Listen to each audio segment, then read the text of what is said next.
Alrighty guys, how's it going? Nurbo here. Hope everyone's doing alright. It is Monday, which means that it is news and trailer day. Got a few things, nothing crazy. As I always say though, at the start of all my streams, if you're watching this on YouTube, don't forget to like and subscribe. And if you're watching this on Twitch, don't forget to clip anything you find funny or interesting. It all helps the channel, and I greatly appreciate it, as always. That being said, let's get right to the news. Let's see here.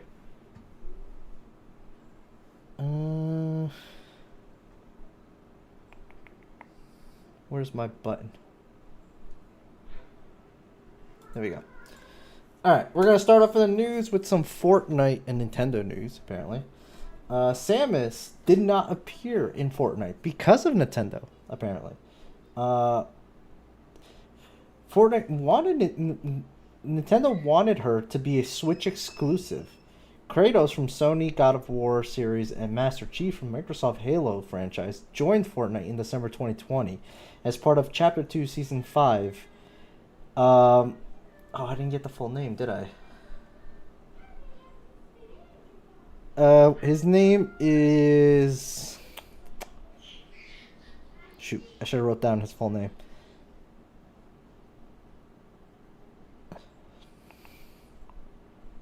It was former Epic Chief, basically CCO, Chief Creative Officer Donald Mustard. Said that Nintendo declined Epic's offer to include the character in the game. They got really hung up on the character showing up on platforms that weren't their platform, he said. They would be thrilled to have Nintendo characters in Fortnite, but just only if it's on their platform. We want to make sure Fortnite is the same experience no matter what screen or device you're playing on. Basically, there's a good chance we will never see Nintendo characters in Fortnite because Nintendo refuses to allow their characters on other platforms. So basically, what Nintendo wanted, which is said in this article, and what he basically said, is Nintendo wanted that the Nintendo characters only are accessible if you're purchasing them on the Switch. And Fortnite said no. Like, Fortnite is the same regardless of what platform you play. And that's take it or leave it offer. And honestly, they have the pull to kind of do that. So, once again, Nintendo trying to be stupid exclusive to themselves is now preventing people from getting those characters in that thing. It's really sad because like they're only losing out on possible revenue and advertisement there. Oh well. Following that up, we have Atari in the news. Atari has revived the let me say this right, Infogrames publishing label, and intends to expand its portfolio, primarily through acquisition. Atari CEO and chairman Wade Rosen said that the newly revived Infogrames will publish titles that fall outside of the core portfolio of IPs associated with the Atari brand. With the launch of Infogrames, Atari is reviving a legacy brand known for the game development and global distribution in the 80s and 90s. He said Infogrames intends to actively manage its catalog of titles by expanding digital and physical distribution and developing new collections and sequels, consistent with Atari's approach. Infogrames sees game preservation as a core component of its mission. To realize that vision, Atari has expanded its portfolio with the acquisition of System Shock remake developer Night Dive and preservation and restoration studio Digital Eclipse. It also recently acquired the rights to Roller Coaster Tycoon 3 from Frontier Development and has now added totally reliable delivery service to its growing portfolio. Basically, if you didn't know this, Infogrames was kind of the big publishing studio of Atari a long time ago. Actually, I believe they owned Atari and then they rebranded to just Atari. And now they brought back the brand, and what they're doing is they're going to use it for stuff outside of the Atari portfolio. Meaning that, like Atari already has, like, Persona and all that stuff. That's not what they're really going for. They're going to use this publishing for like games like Roller Coaster Tycoon 3, which we might see a return of, and System Shock. The fact that they have Night Dive Studios is kind of huge, because that probably means that they're going to be doing maybe a lot of remasters and remakes. That's probably their idea here. We'll see. Which would be really cool, because there's a lot of games that are like lost that aren't really playable on other platforms that Night Dive is phenomenal at restoring and bringing back and making playable again. Following that news, we have a little bit of bad news here. We have over a month after the release of Alone in the Dark, developer Pieces Interactive appears to be laying off an unknown number of staff. Alone in the Dark released back in March to a mixed reception. The game was previously delayed twice, both to avoid 2023's heavy release cadence and then crunching over the holidays. What is known in these reductions are isolated to Peace alone, since Embracer ended its restructuring plan in late March. Yeah, this is an Embracer game. Just giving you guys a heads up on that. This does not seem to be possible. This might be because of Embracer, maybe not. I don't know. But it seems to be specific to only the studio and not like everyone else. Because like they're done with their restructuring. I'm assuming that this is happening because they didn't do so well, and because they didn't do so well, they're cutting people here and there to make up for the loss, I guess you could say, or profit. Because like in the end of the day, I don't think any of these games are really taking much of a loss. Next up, we have oh, this was something else. Did I miss? Oh, no, it's here. My bad. We have a tweet from Fallout. Apparently 1 million players have jumped onto Fallout 76. And almost 5 million players across the Fallout games due to the show releasing and kind of being a huge hit and getting everyone all excited on the Fallout fad. So that's kind of nuts. That's like 6 million players altogether, or I should say 5 million altogether. That's crazy. It's kind of nuts that they didn't have like a new game ready to sell, but they did discount like all their games and even gave a few of them out for free. So like it's probably been hugely profitable, this whole show on their part. Following that up, we have new policy update to Steam. Steam has updated the portion of its refund policy regarding pre-purchased titles. This change covers titles that are pre-purchased and offer advanced access. Advanced access is a feature that allows users that have pre-purchased the game to play prior to the game's official release. Playtime acquired during the advanced access period will now count towards the Steam refund policy. Basically, it's becoming a very common thing that when you pre-order a game and you buy a certain, I mean, God, even Outlaws is doing this, and you buy a certain pack, you'll get like a couple days early access, basically is what it is, to the game, and you'll be able to play the game like 3 days early. Basically, Steam is now counting that. That is now being counted towards Steam's refund policy, because Steam's policy is that, you know, you play the game 2 hours, you can't refund it. Well, apparently those 3 days now count as well. So like if you play 2 hours within those 3 days before the game release, well, you still can't refund it. That's basically what they're doing there. It's pretty fair, honestly. It'd be pretty scummy to like pre-order a game, play it in 3 days, beat it in 3 days, and then refund it. I imagine someone has done that at some point. Following that up, we have some more bad news from a dev that I didn't expect to see, because like usually their player base is very happy with them. Fans are not happy with the Escape from Tarkov studio due to the fact that there is a $250 price tag and bonuses on the new Unheard edition of Escape from Tarkov.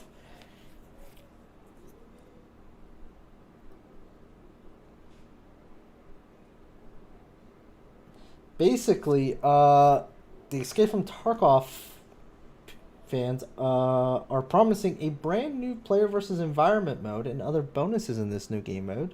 The first issue that the fans have is that the players versus environment mode for Tarkov is exclusive to those who buy the new edition. This is despite the fact that anyone who purchased the old top tier edition, Edge of Darkness, was promised all future DLCs. Content as part of the season pass, which you would think would include this new game mode. Applezor, who is the it's really APL30R, so I'm reading it as Applezor, who is the lead community manager at the Battle State Games for Escape from Tarkov, took to Discord to say that DLC means additional downloadable content. PvE is a feature and a game mode. Not just because you all want it to become a DLC, it wouldn't mean it is one. It's a feature game mode for the new edition for the game.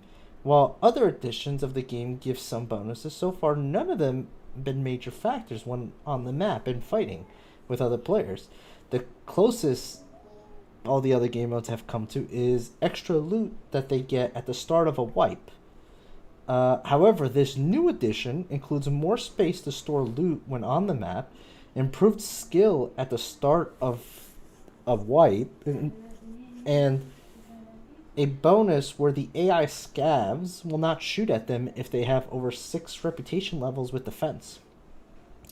As of April 27, Battlestate Games have announced plans to give PvE mode to the owners of Edge of Darkness after all the backlash.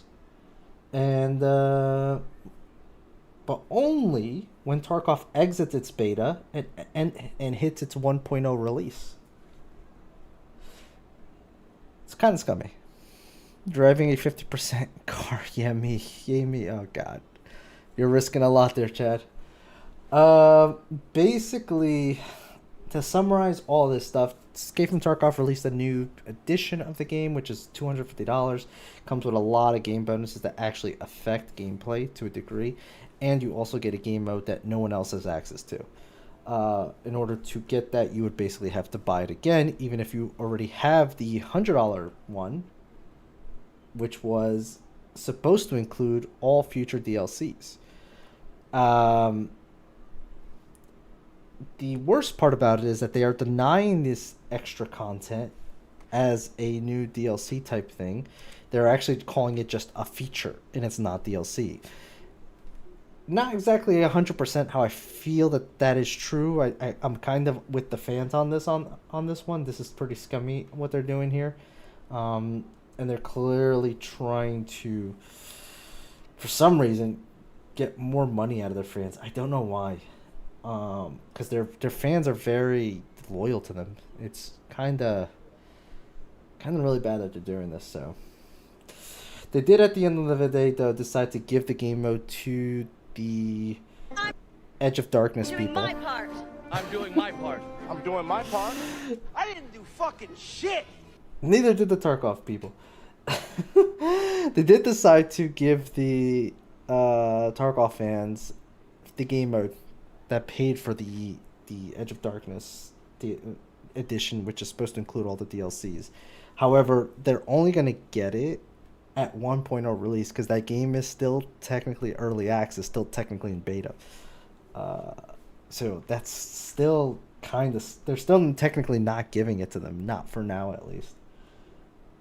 It's really, really scummy. Really, really scummy. Moving on to the next article, which is... Man, there was a lot of bad news this week. Oh,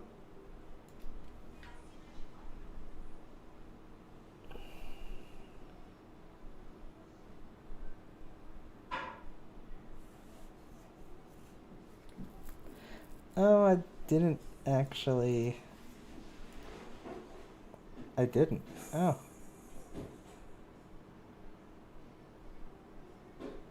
That's okay. I'll report it anyway, even though I forgot to. Bookmark it, but I do have an article here I forgot to bookmark. Anyway, let's move on to Blizzard, who also has some bad news. Blizzard have made the decision not to hold BlizzCon in 2024 and had this to say: the decision is not made lightly, as BlizzCon remains a very special event for all of us, and we know many of you look forward to it. While we're approaching this year differently, and as we have explored different event formats in the past, rest assured that we are just excited as ever to bring BlizzCon back in future years. They went on to mention other live events like Gamescom, and they will be attending, and live streaming events where they will keep fans up to date on their games for now. Basically, to summarize, no BlizzCon. They're gonna piggyback off of like Gamescom and probably Summer Game Show Fest, all that stuff, as far as showing their things. And they're probably going to keep doing what Xbox has been doing, which is like showcases every month and like letting Xbox basically show their stuff. This might be part of the acquisition with Xbox. It might be that they just gave up on BlizzCon. It does suck. A lot of these live events are technically starting to disappear and go away, and it sucks for us as the fans, because this is a great way for us to meet other people like us and have a good time celebrating some of the games that we love to play. So I really hope that this does eventually come back, even though I've never gone to any of these or cared to go to any of these, at least. There are some that I would love to go to, but we'll see. Money's tight. I got a baby. It's hard. Things are very, very hard, guys. Bad news, 2024 City. Yeah, it's really bad right now. And it keeps going. ArcAge servers are shutting down due to dwindling numbers of players. It will remain live until 8 UTC on June 27, 2024. So that would be, you guys have until then to keep playing the game. If you guys have been playing the game, and then it is gone forever. This last article I forgot to bookmark, unfortunately, so I don't have the article to show to you guys, but I will tell you what was written here. It's more stuff from the Escape from Tarkov devs, basically. Escape from Tarkov developer Battlestate Games has taken to X, or Twitter, however you might know of it, accusing the new extraction shooter Arena Breakout Infinity of plagiarism. The tweet posted by Battlestate Game X account refers to Arena Breakout Infinity as the blatant plagiarist's game, and suggests that the players would not want to play for more than 20 minutes. The post was in response to a tweet made earlier in the day by the Arena Breakout Infinite account that was trying to capitalize on the anger of the Tarkov fans from the latest update, and offered the chance to increase the capacity of the upcoming closed beta by 10,000 players if goals were hit on their trailer.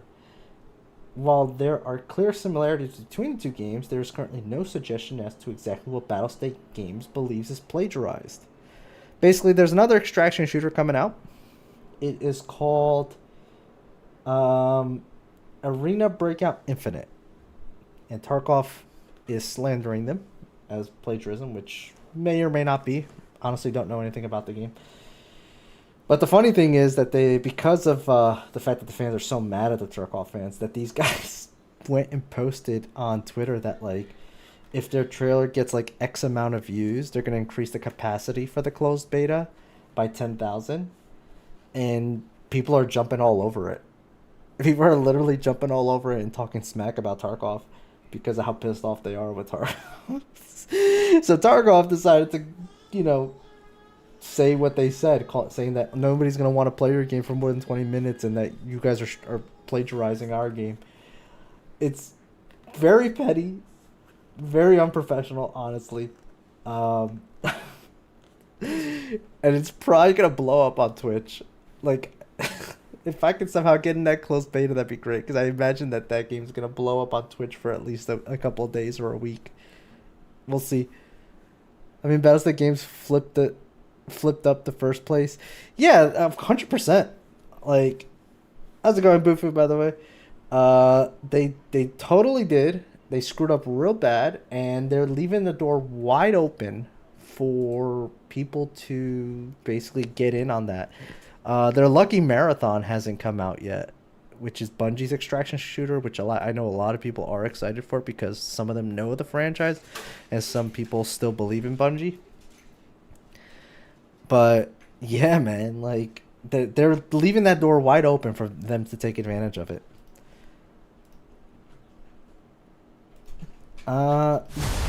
That being said, we are done with the news there. We are going to jump into trailers. So the first trailer is a Valheim trailer. This is Ashlands. Apparently new content to Valheim.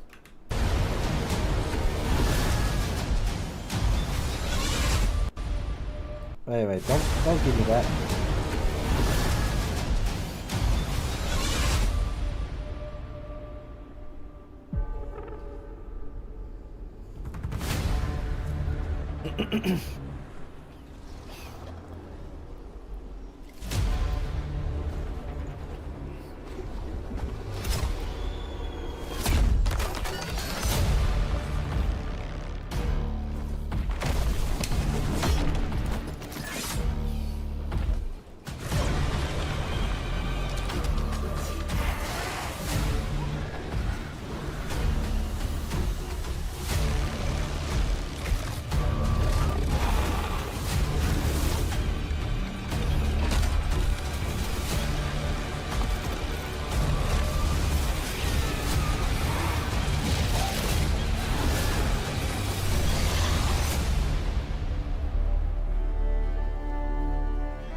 I don't know. Looks pretty cool.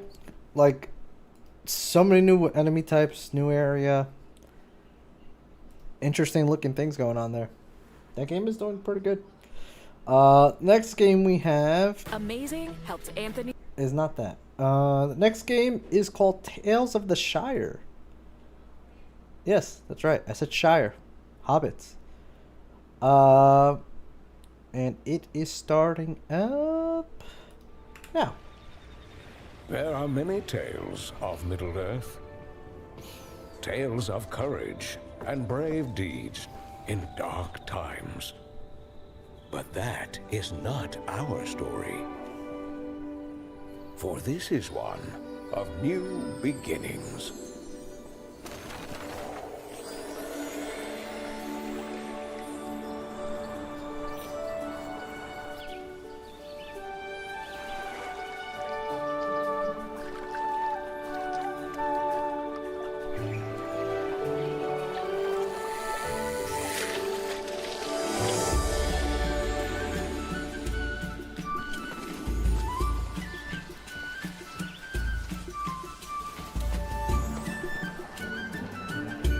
Chad's favorite hairy feet. Maybe, I don't know. Are you into hairy feet, Chad? Are you the hairy feet person?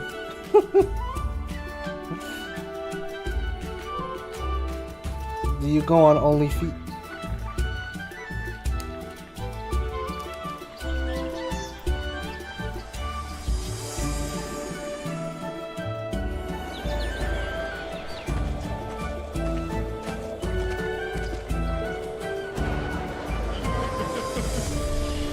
These are our tales of the Shire.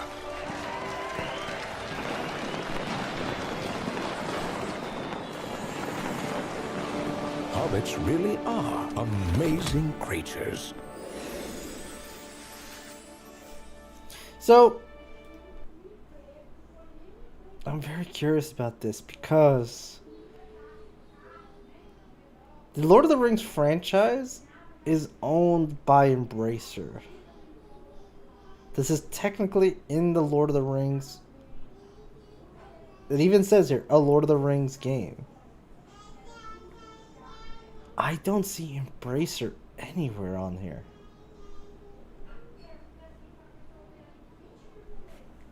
Curious about that. Did they like... They had to have paid for the license, right? Because there's a TM on it and everything.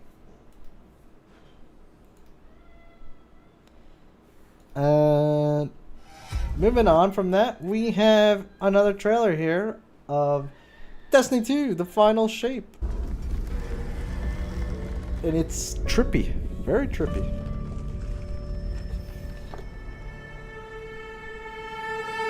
When I woke up in this place, I could have almost believed it was paradise.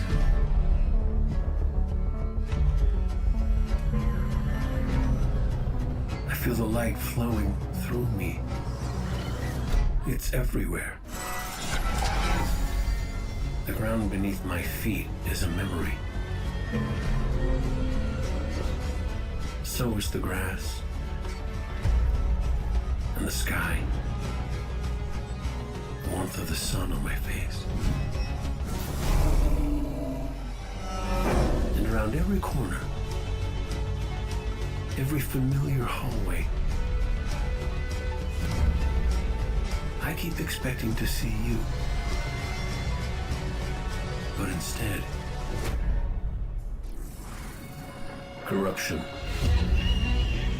blight, sickness spreading through the traveler. Because the traveler's where I am, isn't it? This disease, I can feel it too. Something in the pit of me knows it won't stop after it's consumed this place. You, me, the entirety of everything and everyone we know. It wants to infect it all. We gotta stop what's happening here. Now. Before it's too late.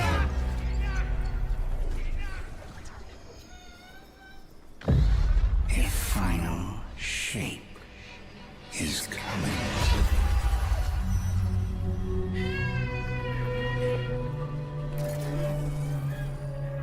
There's some really cool stuff there. I'm gonna be honest with you. If you guys are paying attention, man, like, there's a ton of new enemy types in this. Very curious to see where they go with that.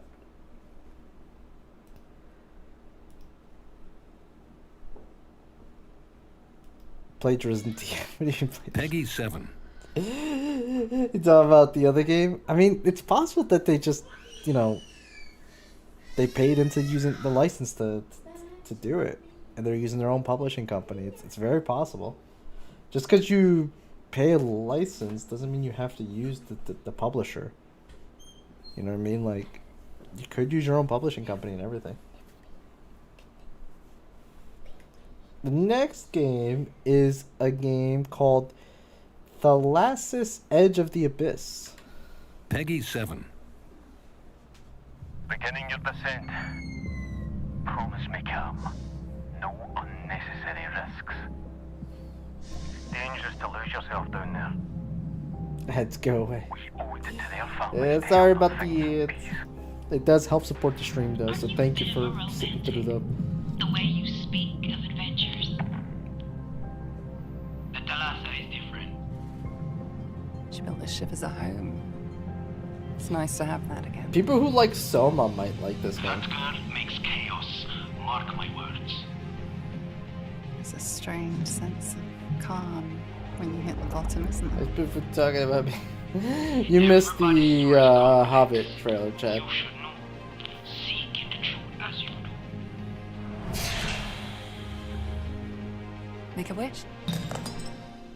What did you wish for? I wish I wasn't dead.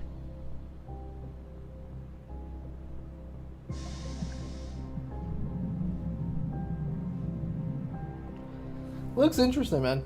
Looks really interesting. People who like the Soma game would most likely like that. The next game we have is a game called Men of War 2.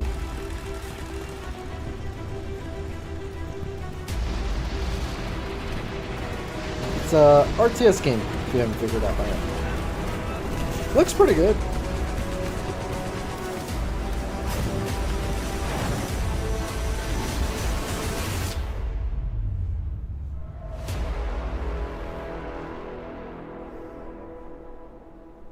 Yep. Next game is one that I remember seeing Peggy a 16. long time ago, so it's good to see this again. Here is Gory Cuddly Carnage. Been a while since I've seen this cats, being mentioned again. innocent little animals, loved by all. Sorry about that. It's really hot. I got the window open today. On August 29th, 2024. Hobbit's not my type of game. There was a joke he was making, but it's all good. You had to be here. Versus Unicorn. So don't be a pussy, cat. Paint the town red with blood. Oh my god, never got a game. I mean, this game looks pretty cool. I remember seeing this a long time ago. It looked pretty interesting. I do kind of wish they would, Save the world and look cute while you do it. I do kind of wish they would turn down the brightness, though. Like, there's way too much, like, colorful shit going on. It's way too bright of a game. They need to bring down the pinks and purples. There's a bit too much. It kind of hurts my eyes a little bit. But other than that, like, it looks interesting. My nephew was really into this for a good while. I don't know if he is anymore because now he's a bit older. But here is Slime Rancher 2.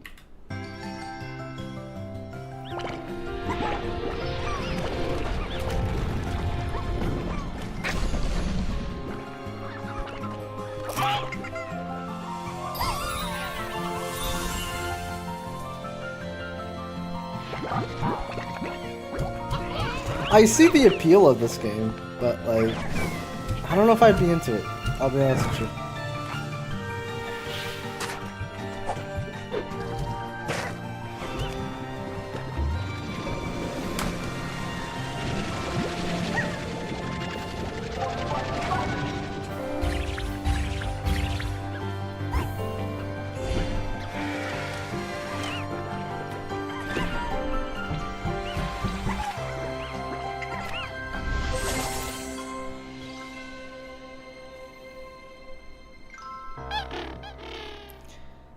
Glow Penguin. And then there was the final trailer of the day, which I kind of really want this game really badly. Is a game called Manor Lords. Straight up looks like Age of Empires, honestly.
This is a Nurbo game. This is a 100% Nurbo game. I would totally be into this. This is like Age of Empires, but so much more depth. It's like if you took Age of Empires and added a city builder mechanic to it.